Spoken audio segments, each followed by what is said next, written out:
Hi, I'm Kristie from WIRE's Wildlife Information Rescue and Education Service. For those of you who don't know what we do, we service the majority of New South Wales. We rescue and care for injured, sick or orphaned wildlife.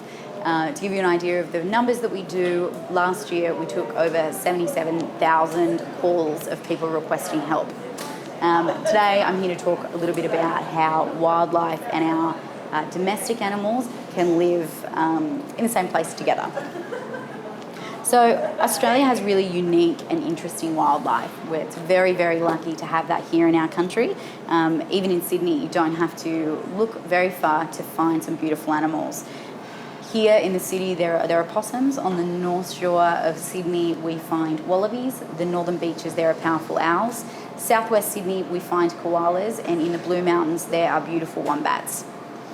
Australians also have a really long history with domestic animals. Horses being used by cowboys, dogs being used on farms, and of course cats. Cats were actually first brought to Australia on ships. They were there to control the rodent numbers and of course keep the sailors company, and ever since then they have been keeping us company, and there is absolutely nothing wrong with that. Unfortunately, domestic cats do pose a significant threat to our wildlife. Even after thousands of years of domestication, they have not lost their instincts. They are still very skilled hunters and formidable predators. Cats have excellent eyesight, hearing, and sense of smell. They can detect a small movement and hear scratching of an animal meters and meters away. To give you an idea of the scale of the problem we're facing, an average domestic cat can bring home 16 small mammals, 8 birds, and 8 reptiles every year. And there are more than 2.5 million domestic cats in Australia. So if you do those numbers, it's 80 million native animals that are killed by domestic cats every year.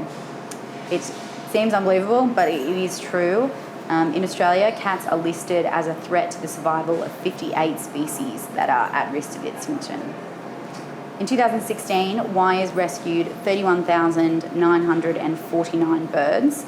Now, I'm obviously not saying that all of those were because of cats, because they weren't, but I can tell you from experience in the rescue office in WIRE's that we get dozens of calls per day involving native animals coming into contact with cats, and usually the native animal loses.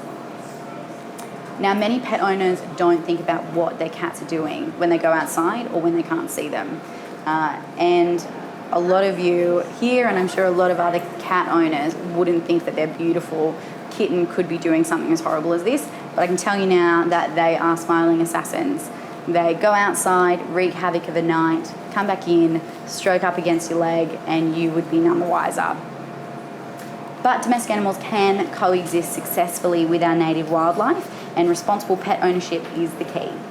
Tonight I'm going to tell you a couple of tips and steps that we can take to minimise the impact that our beloved pets are having on our wildlife. Firstly, identify your pet.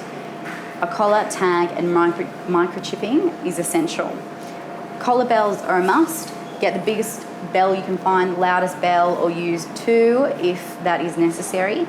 Fluoro collars, reflective collars are also a really good thing. Anything with glitter or a reflective surface could help. And also, I've read some studies lately that scrunchies, those horrific things that we used to put in our hair in the 80s and 90s, are actually fantastic to use as collars. The width of the scrunchie and the bright colours that you can get actually break up a cat's camouflage. And in the studies, over 80% of wildlife was saved when cats were wearing scrunchies as opposed to traditional collars. Keeping your cats inside at night and keeping them on a curfew is an excellent thing to do. Have them inside at dusk and keep them inside until after dawn. The number one effective thing you can do to help this problem is to not let your cat free roam. This doesn't mean that your cat never sees sunlight. There are some fantastic products on the market now. There are permanent cat runs that you can build outside.